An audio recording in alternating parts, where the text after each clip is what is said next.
মাননীয় মুখ্যমন্ত্ৰী ডাঙৰীয়াই আনুষ্ঠানিকভাৱে নিযুক্তিপত্ৰ বিতৰণ কৰিছে।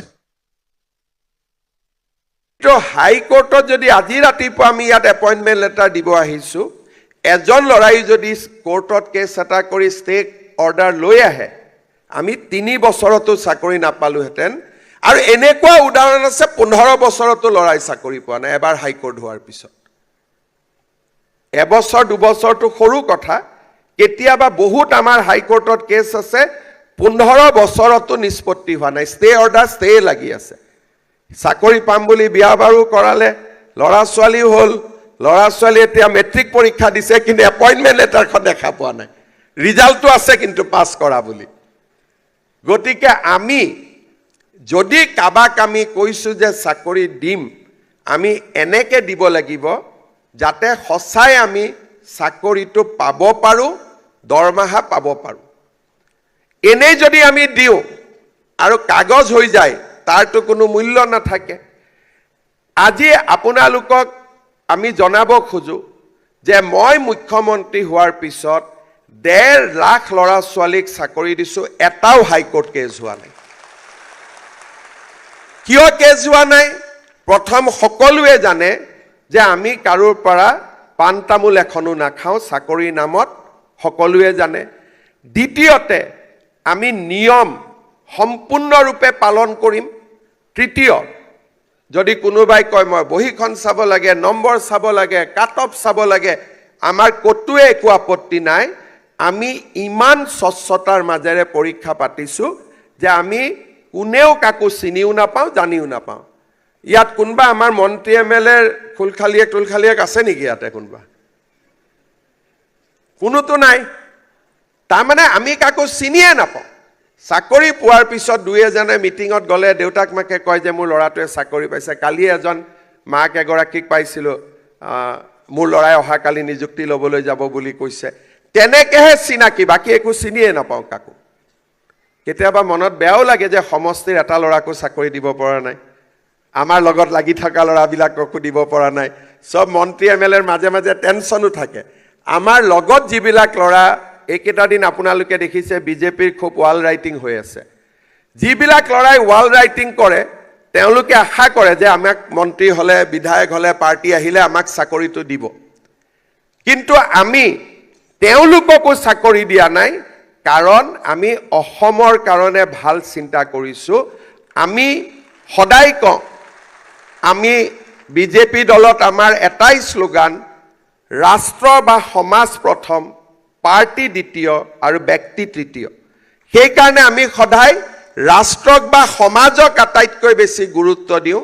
তাৰ কাৰণে আজি যদি আমাৰ যোনে আমি নিযুক্তি ল'ব আহিছোঁ, আমাৰ যদি দেউতা মাই চৰকাৰী চাকৰি কৰে, সকলোৱে সুধি গম পাব যে আগত চাকৰি মেৰিটত নহৈছিল, পাৰ্টি ছিষ্টেমত চাকৰি হৈছিল, পাৰ্টি আৰু টকা।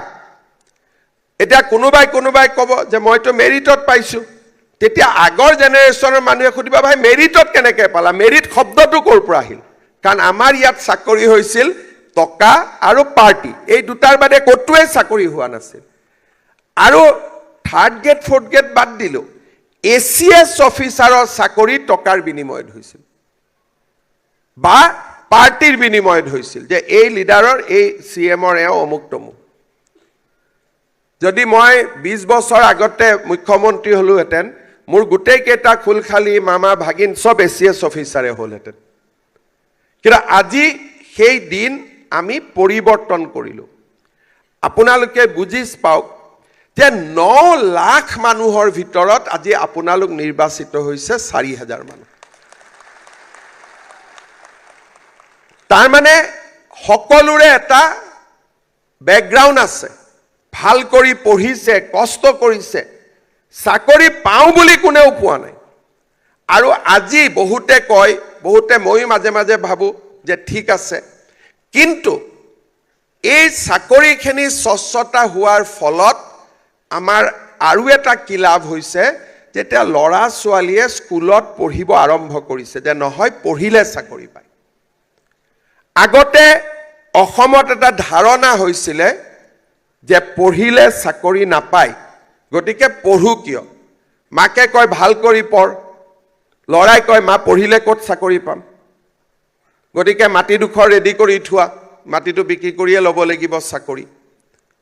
এতিয়া মই টিভিত দেখিছোঁ সকলোৱে চাকৰি পাইছে, ৰিক্সা চালকৰ ল'ৰা, ঠেলা চালকৰ ল'ৰা, কৃষকৰ ল'ৰা, বজাৰত দোকান দিয়া ব্যৱসায়ী ল'ৰা আৰু মধ্যবিত্ত পৰিয়ালৰ ল'ৰা ছোৱালীও। আজি চৰকাৰী চাকৰিত সকলো শ্ৰেণীৰ লোকে মেৰিটৰ ভিত্তিত চাকৰি পাব পাৰিছে আৰু মই আজি গেৰেণ্টি দিব ক'ব পাৰোঁ যে অসমক বাদ দি ভাৰতৰ কোনো ৰাজ্যতে ইমান স্বচ্ছতাৰ ভিত্তিত ক'তো নিযুক্তি হোৱা নাই। এতিয়া দুটা তিনিটা কথা, কোনোবা এজন ল'ৰা ইয়াত অহাৰ লগে লগে কৈছে জয় আই অসম, মোৰ খুব ভাল লাগিছে শুনি। জয় আই অসম আমি কেনেকৈ কৰিব লাগিব? বহুতে ভাবে যে যোনে যিমান বেছিকৈ জয় আই অসম চিঞৰিব পাৰে তেওঁৱে আটাইতকৈ বেছি অসমীয়া। আন্দোলনৰ সময়ত সেইটো আছিলে, কিন্তু আজি জয় আই অসম কি? যে আমাৰ কাৰ্যালয়ত কাম কৰোঁতে কাৰোৰ পৰা এটকাও নলওঁ। আমি কাৰ্যালয়ত কাম কৰোঁতে দুখীয়া মানুহজনক আমি কষ্ট পাব নিদিওঁ। আমাৰ কাৰ্যালয়লৈ আহিলে দুখীয়া মানুহজনক আমি সকলোতে সহায় কৰিম। কিন্তু এতিয়া আমি কি কওঁ, জয় আই অসম কম, কিন্তু ধুবুৰীত পোষ্টিং পোৱাৰ লগে লগে কম মামা বহুত ঘৰৰ পৰা দূৰত হ'ল, কেতিয়া মোৰ ট্ৰেন্সফাৰ হ'ব? তাৰমানে তেওঁ জয় আই অসম নহয়, তেওঁ জয় আই ডিব্ৰুগড়, তেওঁ জয় আই শিৱসাগৰ, তেওঁ জয় আই গুৱাহাটী, তেওঁ জয় আই ধুবুৰী। মই চাকৰি দিয়াৰ পিছত আটাইতকৈ বেছি কষ্ট মোৰ হয়। দিয়ালৈকেতো চিনা জানা নাই, দিয়াৰ পিছত মই যদি DC অফিচত গ'লোঁ, SDC অফিচত গ'লোঁ, গ্ৰুপ পাৰি কয় মামা আমি ব্ৰহ্মপুত্ৰ ভেলীৰ মানুহ, ডিব্ৰুগড়ৰ মানুহ, শিলচৰত কেনেকৈ কাম কৰিম, আমাক ট্ৰেন্সফাৰ কৰি দিয়ক। ধৰি ল'লে আৰু যে ট্ৰেন্সফাৰ কৰিবই লাগিব। পোৱালৈকে এপ্লিকেশ্যন নাই। এতিয়া য'ত মিটিঙত যাম দেউতাক মাকে ক'ব যে মোৰ ল'ৰাজনে অমুকত চাকৰি কৰি আছে, যেনে তেনে ট্ৰেন্সফাৰ কৰি আনি দিব লাগে। তো জয় আই অসমটোতো নোহোৱা হৈ গ'ল। তাৰমানে মানুহৰ মাজত দেখিলে জয় আই অসম বুলি ক'ব ভাল লাগে, কিন্তু যেতিয়া নিজৰ পেটটো আহি যায় তেতিয়া জয় আই অসমটো পিছ পৰি যায়, জয় আই মোৰ গাঁও হৈ গ'ল। বহুত মানুহৰ ল'ৰা এনেকুৱা আছে যে তেওঁলোকক ট্ৰেন্সফাৰ কৰি আনি আনি আনি আনি লাষ্টত নিজৰ ঘৰত দিব লাগে। আৰু বহুতে বিচাৰে যে অফিচটো মোৰ ঘৰতে হ'ব লাগে। আমাৰ এজন অসমত SSত এজন MD আহিছিল, তেওঁৰ নাম জিংৰান। প্ৰথম মই শিক্ষামন্ত্ৰী হ'লোঁ, মোক কিছুমান মানুহে লগ কৰিব আহে যে আমি মাতি দিছোঁ, আমাক চাকৰি লাগে। এতিয়া মই অলপ ইনকুৱাৰী কৰিলোঁ এইটো বস্তুটো কি। লাষ্টত মই বুজিলোঁ যে তেওঁ অসমত 4,000 মান স্কুল পাতি দিলে যে নিজৰ ঘৰতে স্কুল হ'ব, আৰু য'ত স্কুল হ'ব ল'ৰাজনে তাতেই চাকৰি কৰিব। তেতিয়া মই সুধিলোঁ আপোনালোকে চাকৰি কৰিব ক'ত যায়? বোলে বেডৰুমত ড্ৰেছ কৰোঁ, ড্ৰয়িং ৰুমত চাকৰি কৰোঁ। চ' এনেকৈ আমাৰ কাম কৰিছিল। পিছত যেনে তেনে মই মানুহবিলাকক অলপ দূৰে দূৰে পঠালোঁ, বোলো বেডৰুমৰ পৰা ড্ৰয়িং ৰুমলৈকে ইমান চাকৰি কৰিব নালাগে, অলপ বাবাহঁত দূৰলৈকে যাব লাগে। চ' এইটো এটা আমাৰ সমস্যা আছে। কিন্তু আহি জয় আই অসম কওঁতে মোৰ ভাল লাগিলে যে এইবাৰ আপোনালোকে অন্ততঃ ট্ৰেন্সফাৰৰ কথা নকয় আৰু। হয়নে নে? মই ঠিক কৈছোঁ নে তাতে কিবা ভেজাল আছে? হ'ব। অসম মানে অসমেই, তাত ডিব্ৰুগড় শিৱসাগৰ কি আছে, ধুবুৰী গোৱালপাৰা কি আছে, চবেই অসম। তথাপিতো মই এটা খবৰ দিওঁ, আমি যাতে মানুহৰ কষ্ট নহয় তাৰ কাৰণে আগতে ট্ৰেন্সফাৰটো এটা ডাঙৰ বিজনেছ আছিল।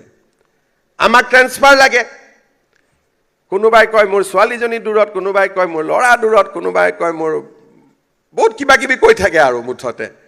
এতিয়া আমি কি কৰিছোঁ, ট্ৰেন্সফাৰৰ কাৰণেও এটা আমি নতুন ব্যৱস্থা কৰিছোঁ। প্ৰত্যেক বছৰত আপোনালোকে সুবিধা পাব। আমি এটা পৰ্টেল কৰিছোঁ, স্বাগত সতীৰ্থ। 1 তাৰিখে আমি খুলিম এইবাৰৰ পৰ্টেলটো, 1 ফেব্ৰুৱাৰী দিনাখন খুলিম। যেনেকৈ ইয়াত শিৱসাগৰৰ মানুহ আছে, গোৱালপাৰাৰ মানুহ আছে, সেই পৰ্টেলত গ'লে আমি নিজৰ নাম ৰেজিষ্টাৰ কৰিলে তেতিয়া আমি এজন মেটচ বিচাৰি পাম যে এওঁ ডিব্ৰুগড়ৰ পৰা আহিব যোৰহাটলৈকে আৰু এওঁ যোৰহাটৰ পৰা ডিব্ৰুগড়লৈকে যাব সকলোৱে মেটচ নাপায় কিন্তু যিমানে নতুন চাকৰি উলিয়াই থাকে লাহে লাহে মেটচ পাই গৈ থাকে যোৱা বছৰ আমি 10,000 ল'ৰা ছোৱালীক কম্পিউটাৰতে ট্ৰেন্সফাৰ কৰি দিছোঁ কোনো অফিচত আহিবলগীয়া হোৱা নাই নিজৰ য'ত চাকৰি কৰে তাৰ পৰা পৰ্টেলত নাম দিছে হিগনেও পৰ্টেলত নাম দিছে মেচিনে নামটো মেটচ কৰি দিছে মিউচুৱেল ট্ৰেন্সফাৰ অৰ্ডাৰ ওলাই গৈছে কেতিয়াবা 1-to-1 ট্ৰেন্সফাৰ অৰ্ডাৰ হোৱা নাই কিন্তু 3-4 জনৰ চেইন এটাত কামখিনি মিলি গৈছে যোৱা বছৰ আমি 10,000 ল'ৰা ছোৱালীক